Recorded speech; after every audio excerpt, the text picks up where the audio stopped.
Welcome, everybody, to another edition of Coffee and Open Source, a place to meet some new friends, have some great conversations, and maybe learn something along the way. I'm your host, Isaac Levin. And if you're enjoying the conversations here, be sure to like, subscribe, follow wherever you're watching or listening. Or if you or anybody you know would like to be on the show and chat with me, feel free to reach me on Twitter. My handle there is IsaacR11, or you can reach me on Mastodon. My handle there is IsaacR11 at Foston.org.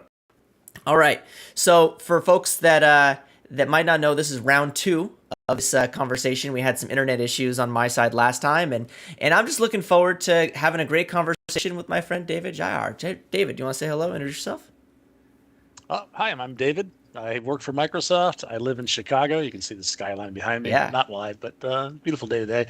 And I'm really happy to be here. Yeah, I'm excited for it too. I like to think we did a dry run last week where we kind of Yeah. we talked for a bit.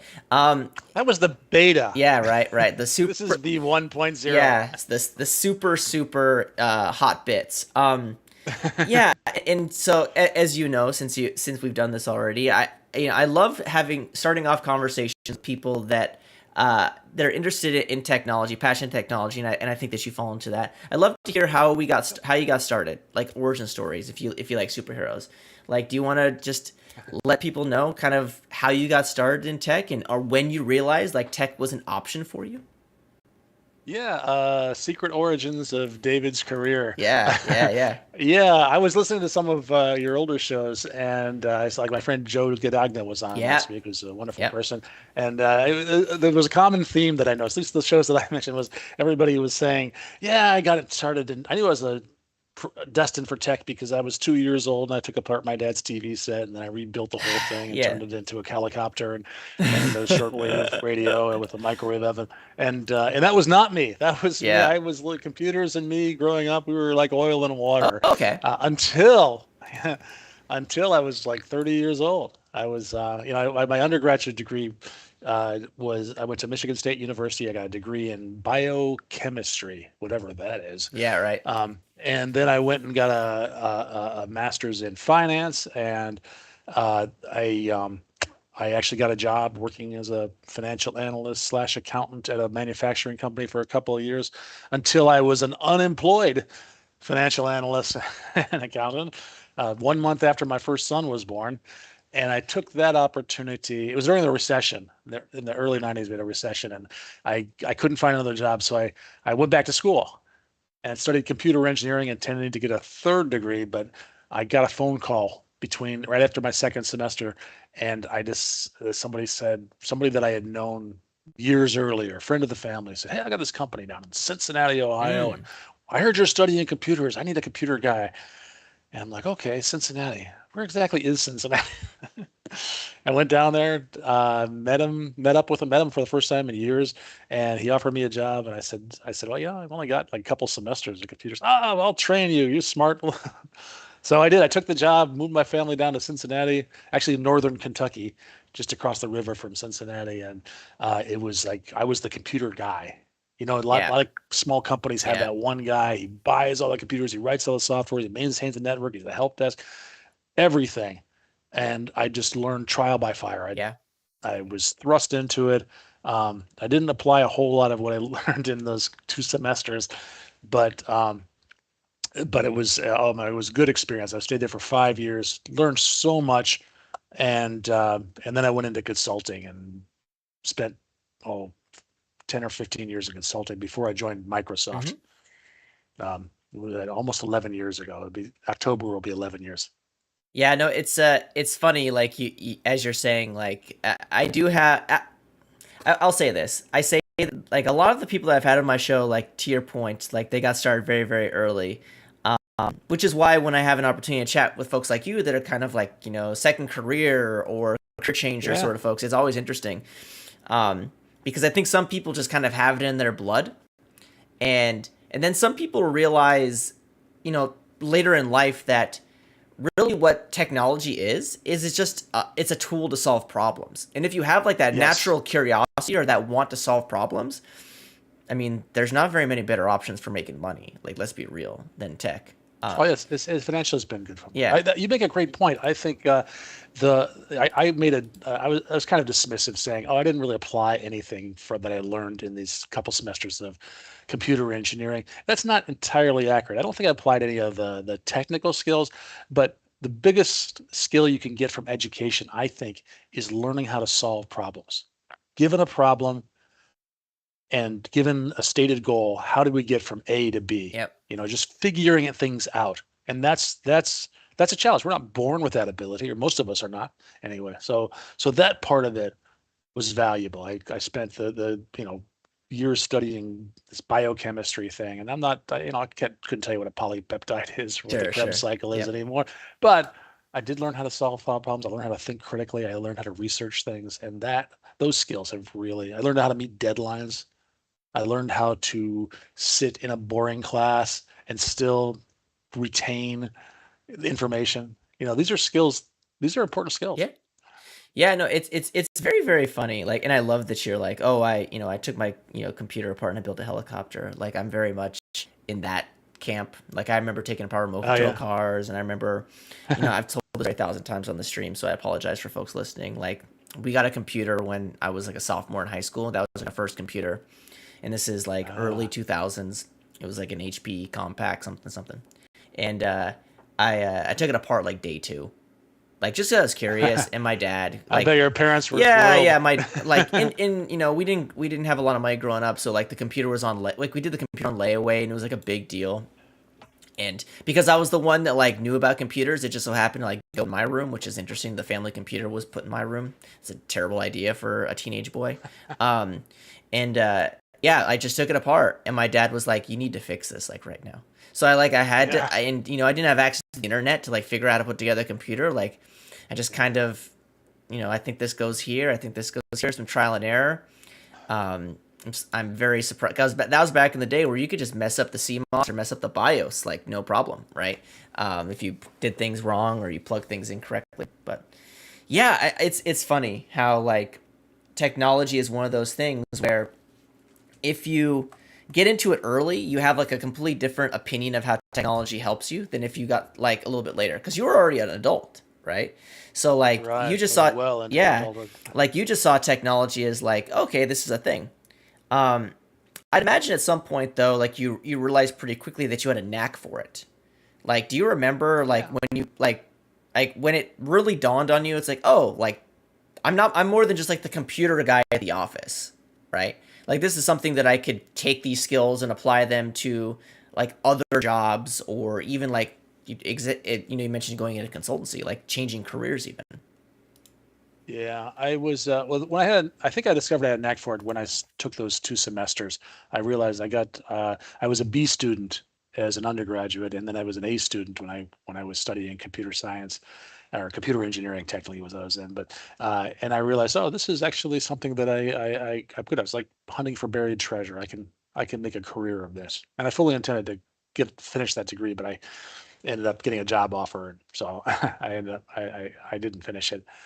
But that was step one, and then just everything, you know, the trial by fire with that small company was, uh, I was able to keep my head above water. I was able to survive. And this again, you mentioned this, the internet, it existed, but it really wasn't Yeah. ubiquitous like it is now. You couldn't just Google stuff or Bing stuff. You could buy books. You could go up to Micro Center and buy a book and go through it, which I did a lot of, but I was there late. I was the first guy there in the morning and the last guy to leave at night. I just really wanted to do well at this job and understand all these things that make up for those 30 years of lost time. Yeah, yeah, no, it is pretty crazy. Like, do you remember like the first sort of tools that you really got hooked into? Like, I think of like office productivity tools like Access or Excel, right? And like Yeah. if you're good with Access, like and you work at a small company, you're kind of like godlike. I realized this. I worked at I did some help desk stuff when I was in college, and I remember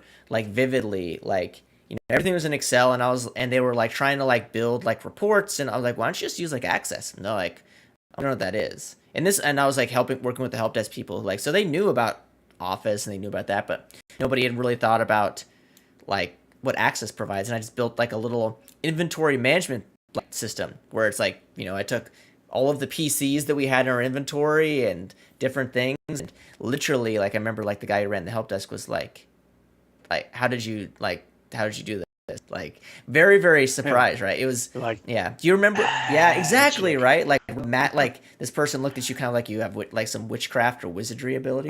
Like, was there like a tool that you like really quickly figured out that had a knack for? Yeah, well, I did have a little bit of experience with Microsoft Works, Sure. which Yep. is Yep. the predecessor to Office. It had a spreadsheet and a document processor and database all built in together in one application. A friend of mine loaned me his computer and printer so I could send out resumes. So that's how I got that. But when I got this job, I worked extensively with FoxPro. FoxPro was my first language, and I really poured myself into that. And that's when I really learned how to write programs, how to access database. I learned SQL. Um, that was probably the one that I really got me started. I mean, I would go read a book every week Wow. on how to build applications in FoxPro, and I would literally read the reference manual. This was back when everything was a book. Yeah. Yeah. I'd Yeah. go out to dinner and I'd bring the manual with me and I'd be reading through it.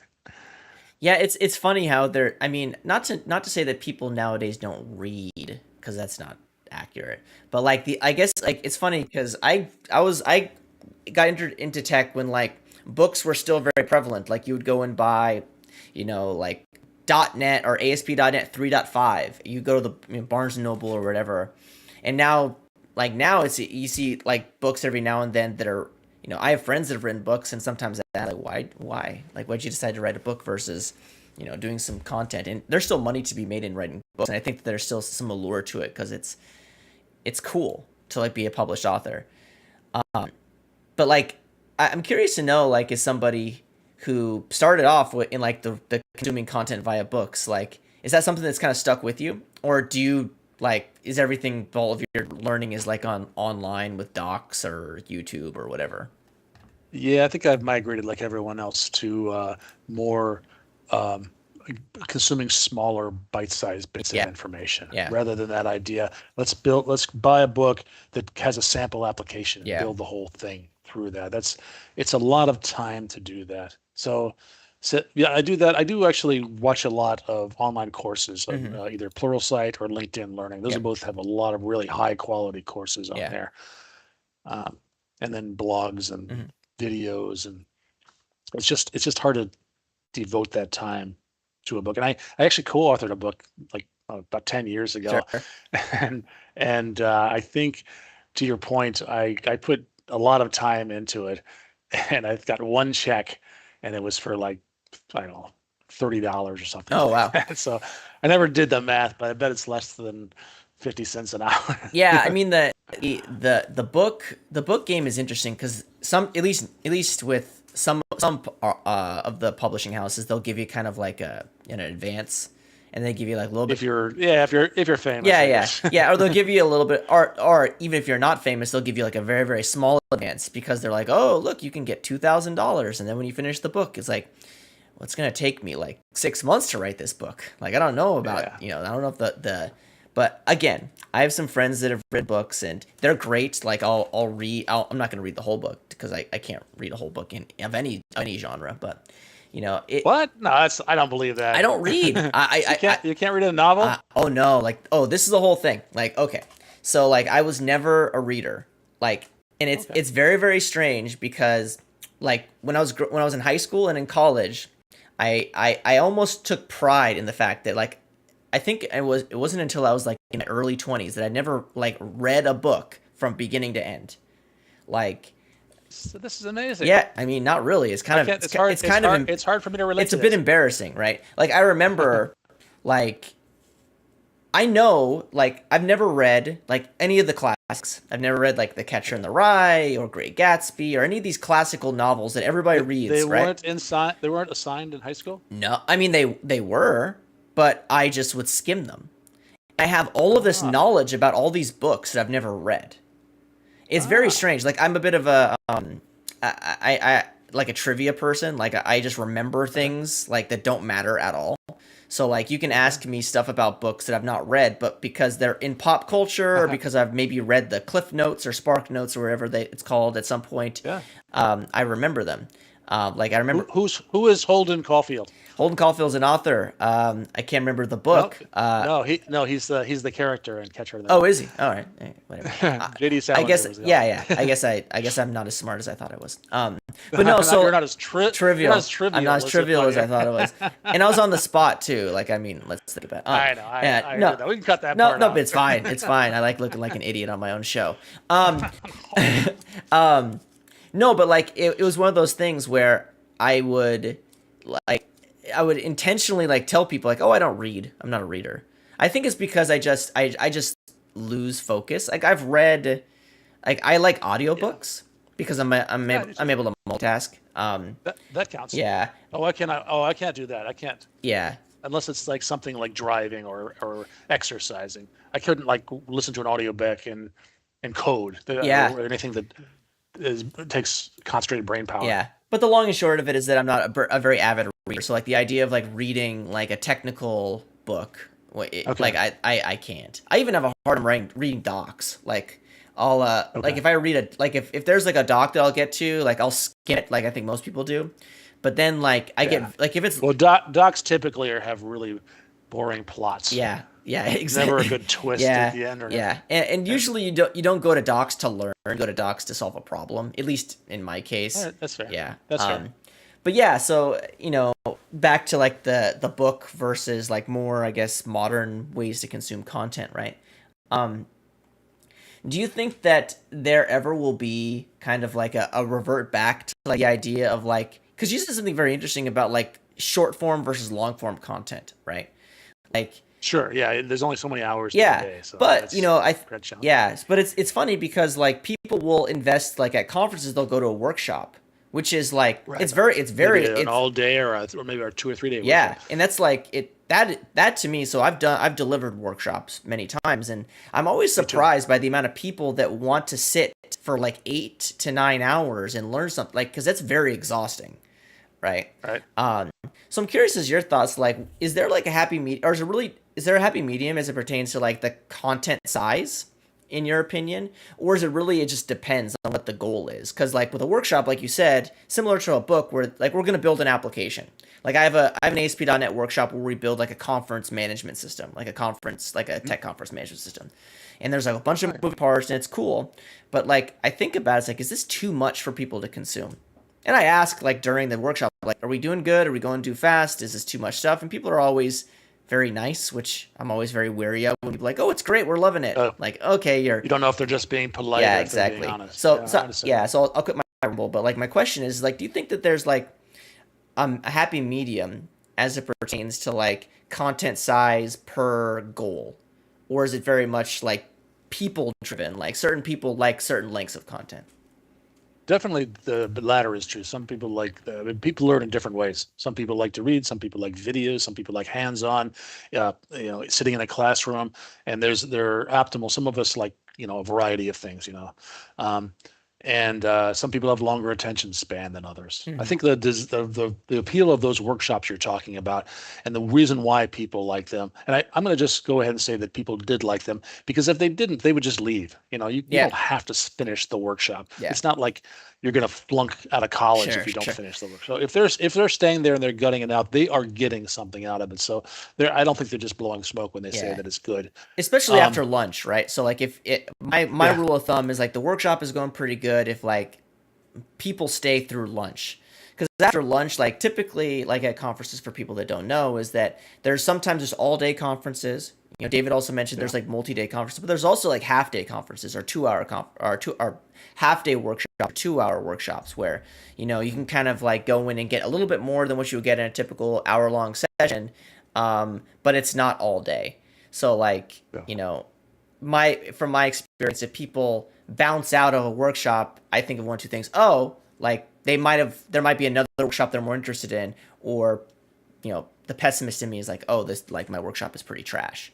So like, just wanted to give, It's the law of 2 feet. If yeah, you're, maybe they got what they needed out of it, yeah, and they're just moving on to something else. But also, maybe they didn't. Maybe it just wasn't a good match for them. hmm, And as a speaker, as an instructor, you would rather them leave than stay and be that's unhappy, true. be bored. Those are the two Yeah, options. But I'll say also, not only is it there are different people have different styles of learning, but even just the same person. Uh, when you go to a workshop, your expectations are different than if you just go to like a session at a conference or a user group. hmm, Because like a 60-minute session, you're not going to master anything by listening to somebody for 60 seconds. The best you could do is just be exposed to it, maybe break down some barriers, maybe just get inspired yeah, to learn more, to go and dive deeper into it. I did a session. I actually spoke at a user group last night, and it was a tough time to speak because there were internet issues mm, last night, sure. and some of my demos failed for no apparent reason at the time. Well, now you But know why, right? uh, Now you know and why. now I have somebody to blame, so that's Yeah, cool. And my goal, I covered a lot of topics here, and I was showing demos. Here's how you can use AI tools in Azure. Here's how you can use Copilot. Here's how you can open AI Studio. Here's how you can use some of the AI service. These used to be called cognitive services. Well, in about an hour, maybe 75 minutes, I'm certainly nobody's going to master these things. yeah, I'm just going to expose. These are the tools. These are what it can be used for. Here's a quick example of how you can use it. Apply that to what your problems are, and hopefully somebody in the audience said, "Oh, I get that. I can use that for my project at work. yep, Tomorrow. I'm gonna dive into it deeper." And that's what I'm trying to do. I'm just trying to get lower those barriers to entry, inspire people, expose people. In a workshop, your goal is to build some practical skills. If yeah, they're there for a day or two, they're going to come away. I know how to build an application using these hmm, tools, or I know how to, whatever the topic is. I know how to troubleshoot network issues. yeah. Yeah, I think also I don't do myself any favors because like all of my stuff is like just open on my GitHub profile.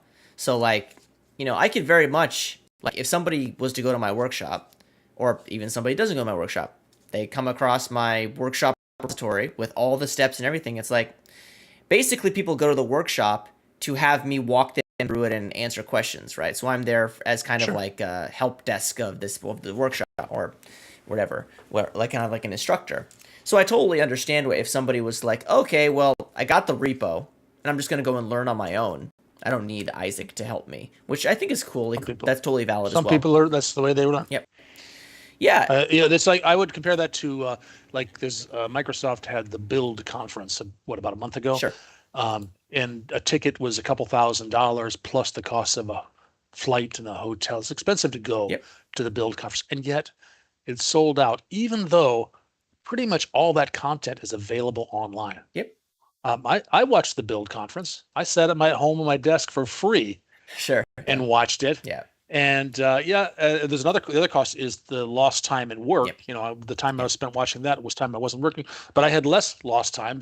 People that go there, they're going to lose a day going and a day coming Mhm. back, a day of productivity, and yet they still do it. And it's because what you said. There's other reasons why. Just you know consuming the content. You Yeah. get a chance to ask questions of the instructor. You get a chance to ask questions of the product team. Yeah. You get a chance to interact with your peers. It's not just the content. That's not the only thing you get out of something like a build or a workshop. Yeah, I totally agree. I mean, going to events in general, I think the sessions themselves are kind of like secondary or even tertiary, like third in the list of things that you get out of a conference, right? Like you mentioned, Yeah, like the hallway track hallway is a big track deal. is great, or being able to, especially for big conferences where there's tons of sponsors, like learning about what other companies are doing to make this area a bit better, right? Like it's crazy. You walk Yeah, like I was at Build, for instance, and you walk yeah, around there and you you go. see like 30 some odd vendors or even more, and like you're like, oh, I didn't even know like that vendor existed. That's like that problem is actually something that a lot of customers have, right? And it's always good to see because it means that the community around a particular technology is thriving if companies are able to exist in that space. Um, so it's pretty interesting, like that people go to these conferences, but like going to the actual sessions or consuming like the content might not be super important for them. Or it's like, oh, like Very maybe like one or two sessions are really important, but like, it's 3 days of 3 days of sessions. It might, you're not going to fill the entire time with stuff. Yeah. Oh, and it's not because they happen simultaneously. You Yeah, literally cannot go to every session. It's yeah, just yeah, unless you have a time turner, yeah, as Hermione had. yeah, exactly, right. And but the fact that you mentioned like it's all online or you can watch it on demand, like it just makes Yeah, it substantially more accessible for folks too, right? Which I think is which is absolutely. really Yeah, important. You mentioned that you spoke at a user group yesterday. I'm genuinely curious, I like, know. how is like as somebody who, you know, used to speak at user groups a lot before 2020 and I noticed that did. it's starting, it hasn't really bounced back in the way that we all want. Like, Not yet. yeah, what's your thoughts about that? Like, is it a matter of, people don't live in city centers anymore or go into the office as much, so there's not like a, you know, the potential pool of people to go to a meetup is less. Yeah. What are your thoughts as to why it hasn't rebounded in the way that maybe conferences have or meetups in other countries? I can't really speak to other countries. I haven't been to user groups in other countries, although I've been to some conferences. Um, the It is coming back, but it's slowly coming Yeah. back. And the user group I spoke at last night, it was the Louisville.net user group. It's if that's not the exact name, it's close to that. Sure. And it was a hybrid event. Okay. So there was a room in Louisville with a bunch of people watching a monitor, watching a big screen with my face on it, my Sure. demos. Sure. And then I was sitting in Chicago Hmm. delivering the presentation, and other people were online listening to it. So I think that model works pretty well these days for those folks that don't want to go travel to a central location or don't live nearby, or just maybe as a topic. I don't live in Louisville. I live in Minneapolis. I don't want to drive down there just to see this topic. Having it online, so that sort of addresses that. I think that model is going to be really popular going forward. Yeah. I mean, it's interesting because I think that. uh, maybe this is a bit anthropological, but I think humans in general, like we like to gather, right? We like to, get, Yeah, that's in person is best in yeah, my opinion, yeah. But but it's not always possible. yeah, but what I'm seeing more and more is that people are okay not gathering, which is kind of interesting. And there's a lot of reasons why people don't want to gather. Maybe they're introverted. Maybe they're risk averse to whatever, right? Maybe they don't have the means to gather, right? So, but it is interesting that you know the pandemic caused like this. Okay, everybody all of a sudden needs to be online, virtual, right? And that infrastructure didn't really exist. So like Teams wasn't a huge thing in 2020. Slack wasn't a huge thing. Zoom wasn't a huge thing. Yeah. Like they were like tools that were used, but now they're kind of required They've been for. beefed up a Yeah, lot yeah, right. during the pandemic. And now that all this investment has been made in these tools, like it's obviously advantageous for companies to continue to say, "Hey, remote work. Hey, use these tools." Right? Um, you've been like a remote worker for a while, right? So, like, you know, how often do you ever feel the urge to like go to an office and like actual, Oh, yeah, yeah. I was there yesterday, and I'll sure, be there sure, again sure, today because we're having a conference, hosting a conference tomorrow on okay, M365. yeah, yeah, Uh, and so I'll actually be there 3 days in a row. But typically, about every week or two, I go into the office. Not because I necessarily have to, but I get a little stir crazy here. I want to get in there and get out. I want to get out of my house. The office is only about 2 or 3 miles from where I live. In fact, it's you can see it on here. It is one of these buildings over here. It's backwards, so it's hard for me to see. There's a big white building in here somewhere where I work. So I can literally this picture was taken from my window, and so you can actually yeah. I can literally see my workplace from the window. Um, and so I go in just to get out. And sometimes there are people there, which is nice.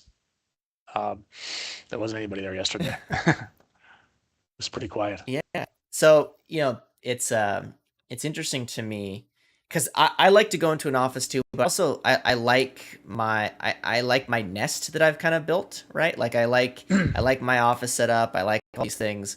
So like, I get it. Yeah. so it's one of those things where it's kind of like a health, like, plus like the commute is just annoying, right? I think that's one. Yeah. Well, my commute is very small, but I would do say I am more productive here at home. I've Yeah. got now, Yeah. 3 monitors set up and a nice big keyboard Yeah. and have fast internet connection and bringing that. I like to work in coffee shops sometimes, but I lose all that. Yeah. I do get to change environments, but now I'm a little bit less productive when I'm saying that. Well, I shouldn't say that. I'm a little bit more productive because I get recharged because I've got a new environment that Yeah. just the change itself recharges me. But just the tooling that I have in front of me makes it less efficient.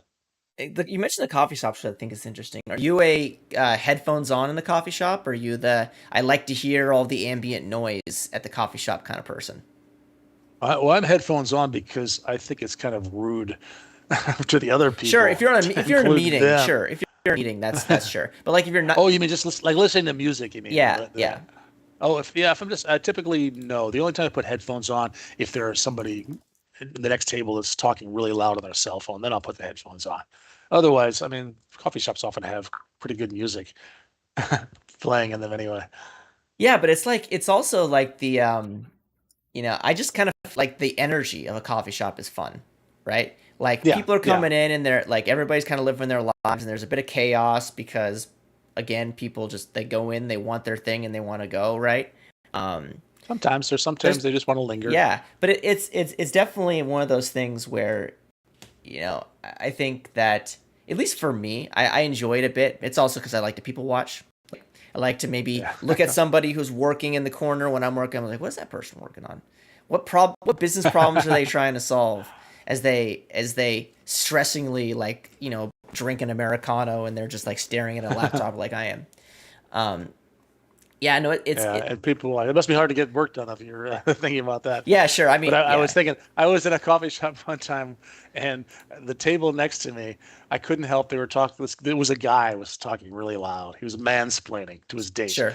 and he was explaining to her how C++ plus plus is actually a newer version of C sharp, and Mm, I was like, I wanted to jump over there and just slap this guy and push him aside and say, "This guy's not for you." yeah, yeah. This is not. He is not. He is does know not know what he's talking about. You need to find yourself somebody better than this guy.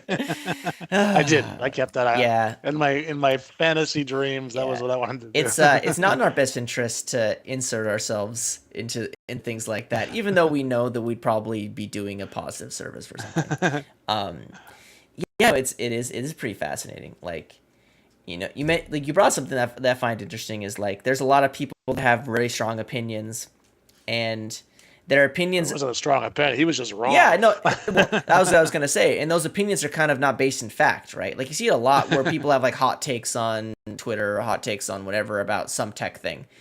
Um, and it's always interesting because I think we've gone to the point now in society where we kind of call out the people that are saying the wrong thing. It's online. You see people say something, and then there'll be, if you look at the comments, there's 1,000 people that are like, "This guy's an idiot," or "This gal's an idiot," or whatever. Usually not gal People because are. it's usually guys that are the idiots. But um, Yeah, heaven help if a girl has a woman has an opinion oh sure, well in a that's tech forum. Oh that's my a whole different gracious. conversation for a There's a different day. lot of toxic stuff on the internet. Yeah. I'm sorry to be the one to break that to you. No, really, the internet's not the best Yeah, place for oh my people. God. Look at those comments sections, Yeah. Reddit channels, and oh my gosh. I weep for our country sometimes. Yeah. Anyway, yeah. I mean, to kind of drift back into, to your. I don't want to like chronologically go through your life, but like, you mentioned that you were in the consultancy space, right? Like, Yeah, for about 10 or 15 yeah. years. So like, what did you like most about doing that? Was it like because when I was a consultant, I just like the idea. It's like, like every day there was, or every customer, every client, there was a different business problem that really needed to get solved. So you kind of like had like you kind of had like lots of options of things to do. Where else I think if you work at you work at a company and you've been doing that work, like the work is similar a lot, right? But with client work, like depending on the client, the work's completely different. Like, did you enjoy that, or was it a bit I don't want to use the word exhausting because it's not fair, but like was it a bit, tiresome to like having to context switch a lot? I liked the challenge of consulting. What I liked about consulting is that I knew that every project had an end and that I would be on to something new on the next project. The next project, or even this one, might be awesome. It might be less than awesome. So it was awesome that I was just blessed to have a chance to work on, some cool technology and learn some new things and make a contribution. If it wasn't awesome, then it was okay because it wasn't permanent. I Yeah, wasn't going to spend my entire career at this one customer. I liked that. I liked the idea that I was not only learning technology, but I was also learning different industries and different parts of those industries and different people. I liked that a lot. So I liked that change. It was just an opportunity to learn a bunch of different dimensions. So that's where that was what drew me to consulting in the first place and yeah, kept me there for a long time. yeah. No, I liked consulting a lot because just based on the things you just said, the only thing that really stunk about it was like the traveling, right? Like especially like if you got a family, like the traveling becomes challenging. So if it, Especially if you have young kids at home. Yeah. So eventually you either find a client that is local to you. So it's you're going into an office or you can work remote or whatever, or you gotta find a gig, right? That's what that actually I experienced that. Uh, I moved when I moved to Michigan. I was working for a company that had no customers in Michigan, and so they were sending me on the road constantly. And I Yeah, had some young kids at home, and one of my kids was struggling in school, and I quit that company. It was a good company, good job, but I found another consulting gig where I could work close to home, sure. and took a pay cut to do it, but it was for the reasons you just described.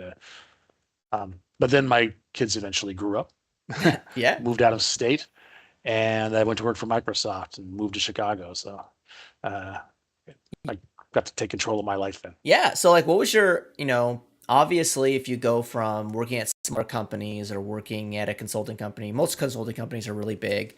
Um, but like Microsoft or like big tech is a completely different experience, right? Do you want to maybe talk about like what your initial impressions were for, especially for somebody who was kind of joined, the tech landscape later in life, right? At least for me, like Microsoft has been in my view since I was like 14 years old because I loved Mm. computers, I love technology. I grew up in the time where Microsoft has been my entire life Microsoft has been very big.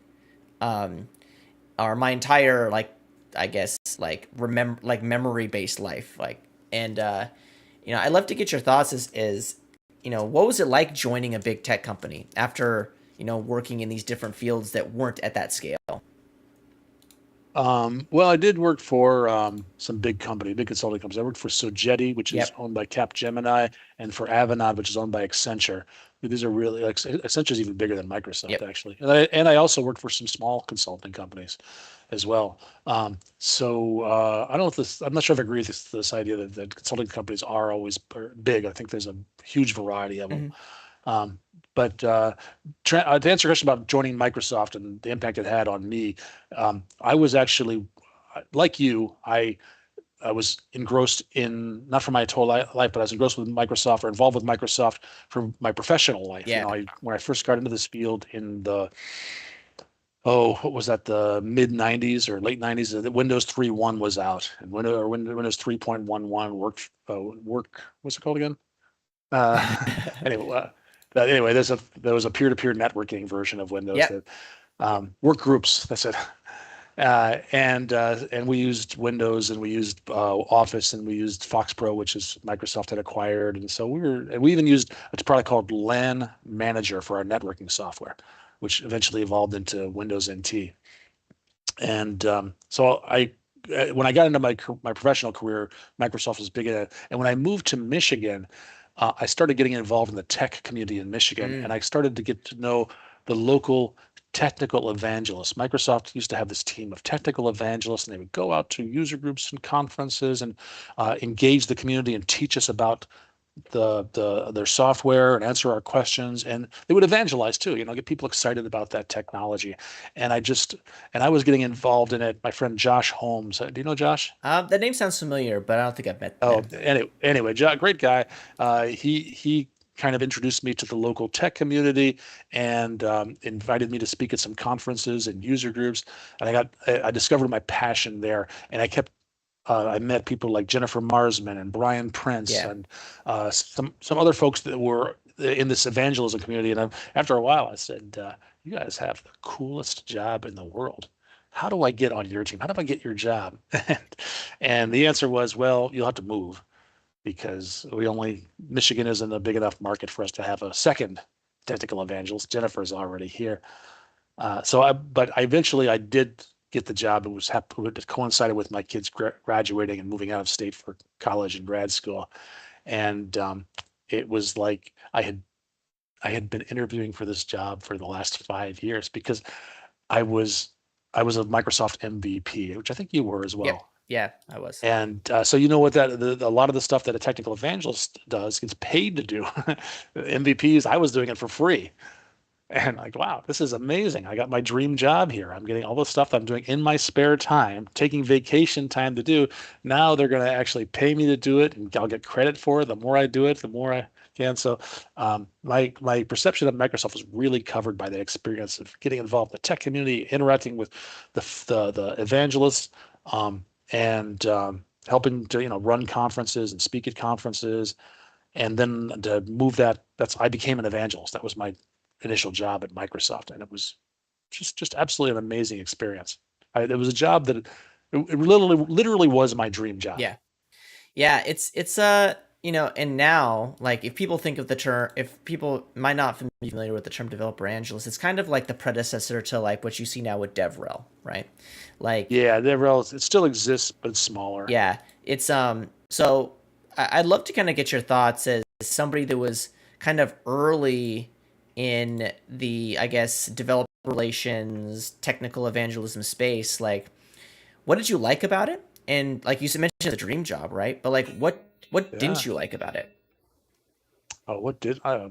Oh, it was a lot of work. Yeah, I didn't really mind that because I was doing what I really loved, but I put a lot of hours into that job. The challenge of that job is the challenge of almost all IT jobs is that you have to constantly be learning because the technology just changes so fast. And as an evangelist, you kind of want to stay ahead of the curve so you can teach other people about these technologies. So that was maybe the hardest part. But I tell people that's the best and the worst of that job is that you're constantly yeah, forced to learn new things. yeah, And I just absolutely loved. I like learning and I like teaching. Those are two of my favorite things. And it gave me the opportunity to do that. Gave me the opportunity to travel around the country, to meet other people that had the same passion for technology that I did. I made a lot of really good friends. Made some connections that allowed me then to go to conferences all over the world. It was um, almost everything I liked about it. I didn't just engage developers um, at mid-career developers. I was going to students to go to universities talking to students. I was going to startup incubators and meeting people that were starting their own tech businesses. I was talking to oh independent developers, just doing their own thing by themselves, either building a product or as a consultant. I was going to, companies, big companies, and people that are behind the corporate firewall and talking to them. Uh, it was really a great experience. yeah, I wish if they bring that back, I'll be the first in line. yeah. I mean that's all fascinating, right? Like you mentioned, if they bring it back, because they have DevRel jobs at all these big They tech do, but companies. there are a lot fewer of them than Yeah, there used to be. yeah, um, It's not a direct revenue generator. So I yeah, understand why. It's hard to, and although I think everyone agrees there is value in developer relations and technical evangelism, it's really hard to measure that value in terms of dollars. So, yeah, more people are using Azure now because of something that I said. Well, how much are they using it, and how much of it is related to talking to me or listening to my presentation? That's really hard thing to measure. yeah. It's fascinating because like it is definitely a needed thing. But I think you mentioned something that's pretty interesting. Is like I've had a lot of people that are in the advocacy space on this show, and the Ah, conversation that always comes up is like, how do you like quantify impact or quantify the value that you're bringing? And it's very hard, right? Because vanity metrics don't really directly correlate to revenue, right? YouTube yeah. views or conference attendees or whatever, right? So there's always this really interesting conversation around like, okay, well, is DevRel actually doing things that are positive for the business? And the answer is yes, but there's no, not a clear ways to track it. So it's kind of like, oh, just trust us, we're doing the right thing. And if you have the right framework in place, it works. But and sometimes it doesn't, which is interesting. Yeah. Yeah. But now, like, you're no longer in the evangelism space. You mentioned that if it ever comes back in the way that you'll remember it, you'd love to join. Like, what are you up to now? What are you up to these days? So right now I work for a team at Microsoft called the Global Partner Solutions Team, GPS, Mm, and I am a partner solution architect, a PSA. So PSA and GPS, not public service announcement and a global positioning system. yeah, right, right, exactly. Though That's those would be fun jobs. Maybe I don't know about the GPS. maybe. Like that sounds like a hard job.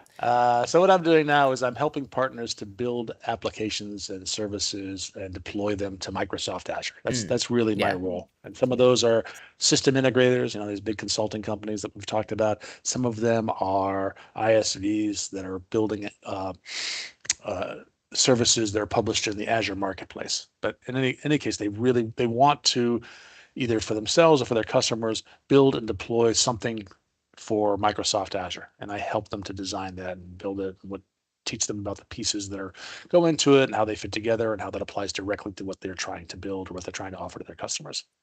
And it's a good job. It's not. It's unfair to say it's not my dream job. It doesn't. I always compare everything to the evangelism job, sure, which yeah, is yeah, unfair.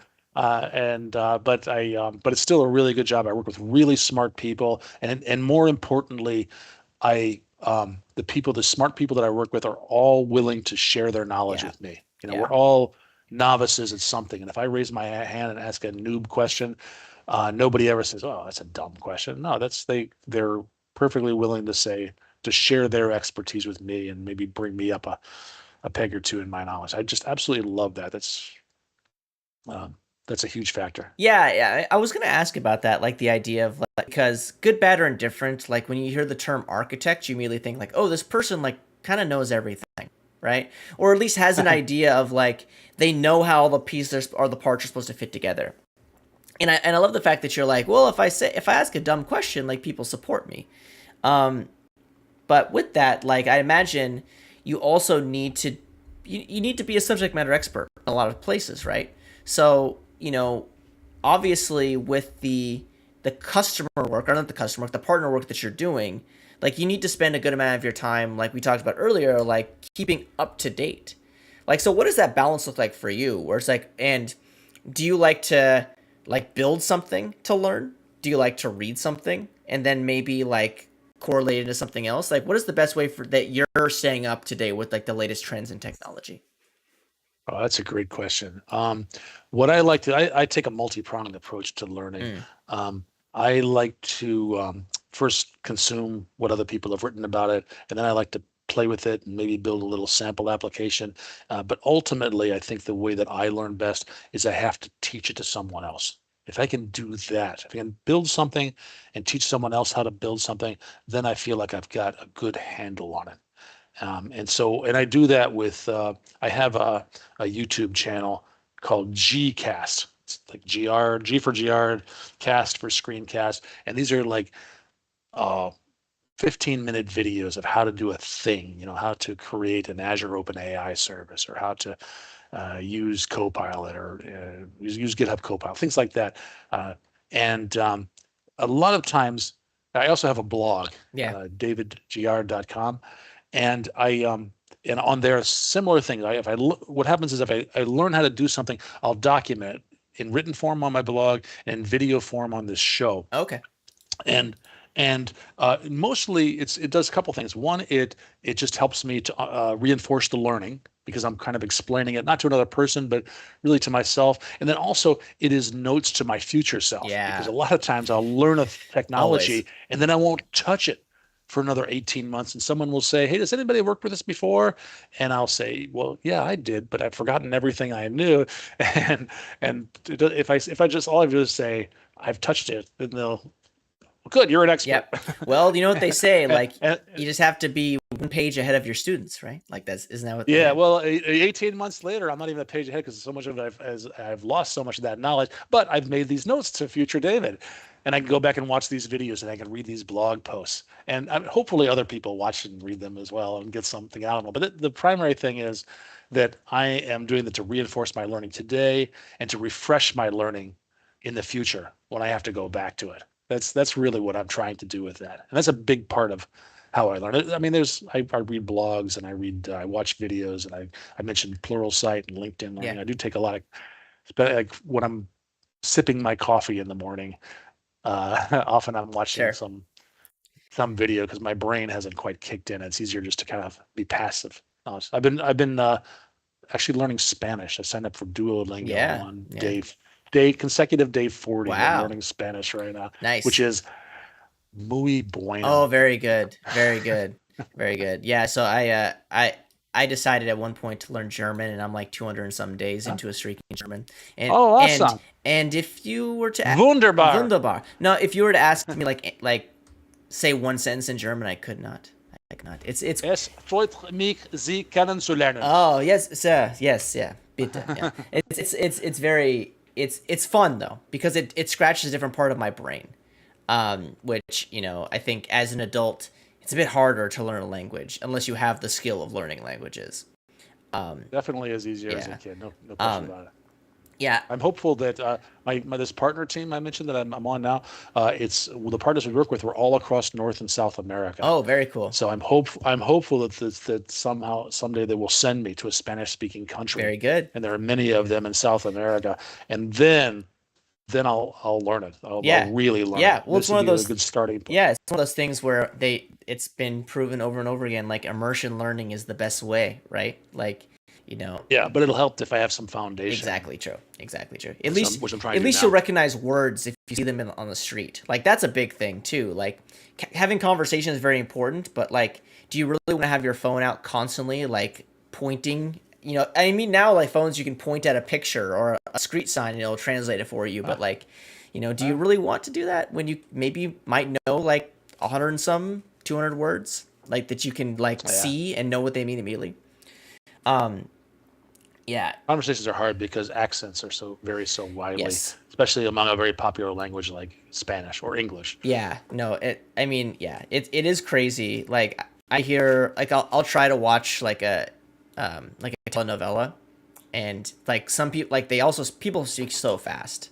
So I Right. think even if you do know a fair amount of Spanish, um, it's something if you don't listen to people talking constantly, like it's something that's very very hard because again, Oh, like agreed. people say the same thing about English, right? Like English people speak way too fast, um, which as somebody who listens to everything at 1.5, like sometimes I feel like I'm listening to Mickey Mouse, or the Chipmunks.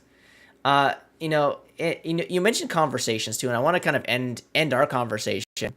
Um, we talked a little bit about this. With the first time we did this, we talked about like, you know, having conversation with people that we really find interesting, and we see that they have a similar passion in technology as we do. And for folks that might not know, David has a podcast called Technology and Friends, which I've been a fan of for a long time. I think I told you Oh, this. I thank you. told you this, right? And I think the first time I ever met you, I was very much just like, I have to get this out of the way. I love your show. I'm gonna, Thank you. recoil back. I'd love to kind of get your like, you don't have to go into a ton of detail, but like, you know, obviously the idea for the show, what your thoughts were when you got started, and maybe a couple of things that you've learned from doing a show for as long as you have. It's like 15 years, I think you were saying. Over Over 15 15 years. Yeah, years, I've yeah. got 800 and some episodes out. Um, I, the motivation for doing it was I had bought a nice video camera. I didn't know what to do with it, and so I came up with this idea that I would just record people, technologists. I took it to there's a conference in Sandusky, Ohio called Code Mash that I go to every year. So I brought my camera there and just started interviewing people. And after I didn't really know what I was gonna do with those, but I put them online. I ended up putting them online and sharing them with the world on wasn't on YouTube, but it was on something similar to that. And I kept on doing it because one, I do. It's the show is about technology mostly. It's about I talk to people about topics of interest to technologists. That's really the theme of the show, which often is about technology, but sometimes it's not. Sometimes it's about I don't know sustainability or something like that, but with a technology spin on it. Um, it's given me a chance not only to learn these topics. Sometimes I'm just talking to somebody about something that I'm just completely unfamiliar with. I talked to Scott Hunter about .NET Aspire, and I really wasn't familiar with it at all. I learned a lot, and it inspired me to go and install it and play around with it and create a video for my other show. Yeah. But it also gave me a chance to meet Scott Hunter, who's a vice president at Microsoft, really nice guy. Yeah. And it's the chance. I'm looking at your list of people that you've interviewed. You've got some real stars in here, the Carl Franklins of the world and Jeff Fritz and just amazing people that are I'll put quotes around famous, they're well known in the technology space. And I've had that same opportunity that this is sort of an excuse for me as an icebreaker for me to introduce myself and say, hey, I really liked the talk you just gave. Would you be on my show? And almost every time the people turn out to be just really approachable and really down to earth, even though they're stars. People I see Glenn Block on the show. Well, Glenn is really well known in the tech space, and he and I have become good friends over the years. He's a super nice guy. I've got to know John Skeet, who's again geek famous, and incredibly nice guy. And I've become friends with a lot of people that I started out as a fanboy. You know what I mean? Yeah. And so that's been huge. And now I have this network of people, not only that socially I interact with, but if I have a question on a particular topic, it expanded my network because you mentioned you brought this up before. You said architects. People think architects know everything. Sure. No, we don't know everything. But a good architect knows who to ask. Yeah. They know where to find the answers. And part of that, by expanding this network, by doing 800 episodes. I've expanded I only can hold this much stuff in my head, but with these hundreds of other people, now I've got 800 other folks' expertise that I can draw on. Yeah, no, I've said this plenty of times. Like, I am very fortunate to have convinced a lot of very brilliant people that it's worth talking to me for an hour. So like, again, it's one of those things, and you're part of that, to be completely honest. Like, thanks very much. Yeah, it's one of those things where you truly don't recognize, like, because I try not to listen to old shows just because, like, I can't stand my own voice, but sometimes I'll look at the list like, how did I convince this person to talk to me for an hour? This is a really Christos Matskas, Eric Lawrence. Oh yeah, I just met Chris Ayers. I've known him online, but I just met him in Stockholm just a couple of months ago. Scott Hansen, another good guy. Yeah. Really just I think you're doing the same thing that I'm doing. Oh, Chris Klug, you know him. He's a really good person. Yeah, no, Phil Hack. But we don't compete. Like, we're friends. So, like, yeah, there's. Oh, absolutely. Yeah. No. All about technology and friends. Yeah. Tim Banks, really an interesting person. Really good guy. Oh yeah. And it's one of those things too where you kind of have an assumption because you don't know. Most of the people that we talk to, we don't know, right? Like, we know they're online. Maybe we know them in a wedding, but like, when you talk to somebody for an hour, like, people can only hold like their facade as like what for an hour for a little bit. Like, for them to be able to talk for an hour, like, they let their true self out, which is always really, really great. And I think that it's been a great time, and I'm gonna continue doing it as long as people keep on talking to me. I hope you do. Yeah, this has been great. I've really appreciated you doing this again. But I think we had a different conversation this time, which was fun. We did. We was very little overlap between the two. Yeah. So, but again, it's always great to talk with people that really enjoy technology and have opinions, but those opinions are loosely coupled. So it's always great to just chat. For folks that might not be aware of David, I highly recommend you follow him. There'll be some links in the show notes to different places you can find him. The easiest place is probably Twitter. You can reach him at David Giard, so David. I did a correct your pronunciation. It's Giard. Giard. Did I say Giard? I'm sorry. Yes. Giard. Whatever. Yeah. Well, you're not. Most people mispronounce Yeah. it. So David Giard. So that's Yes. it's at Daviard. That's how you can find him on Twitter. Correct. There'll be some link. You just search for me. I live a very transparent life. You can find me online. And you have like your name as your handle, which I think is always great. But again, there'll be some links to like Technology and Friends and your other podcasts as well, which we didn't get a chance to talk about. As we wrap up, is there any like parting words that you have before we sign off and say goodbye?